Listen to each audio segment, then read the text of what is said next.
Welcome to Finance News, and what we're going to talk about is the soaring price of petrol in New Zealand, which isn't pretty.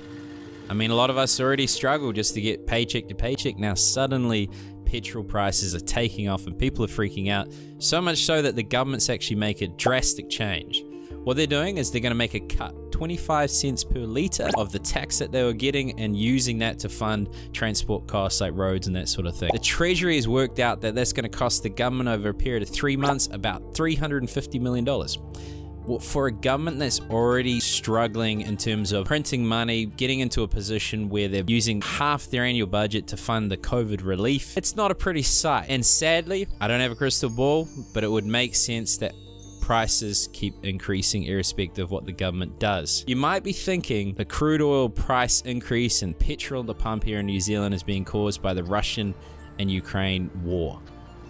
But that's not the whole truth. Yes, Russia is one of the largest producers of oil in the world. Now suddenly it's inaccessible, and what happens when you do a drastic change like that? People freak out. They still need the oil, so they go different places, and there's a lot of competition, so then suddenly the prices go up.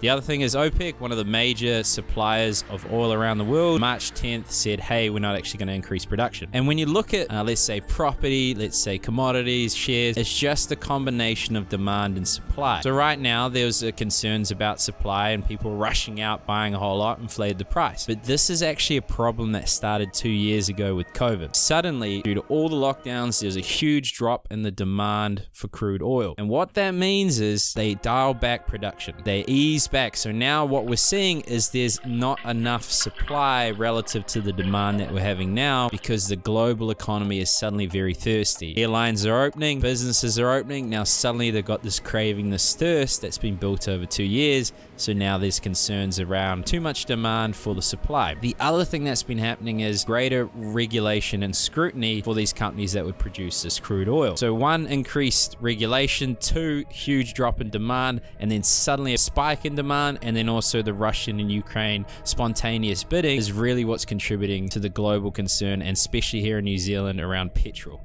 So, conclusion.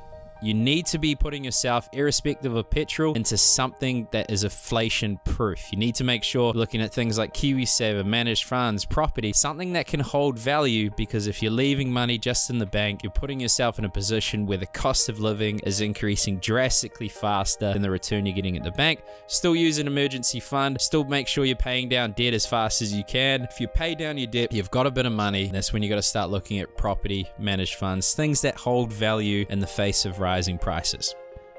That's all from me. Thank you for joining Finance News New Zealand.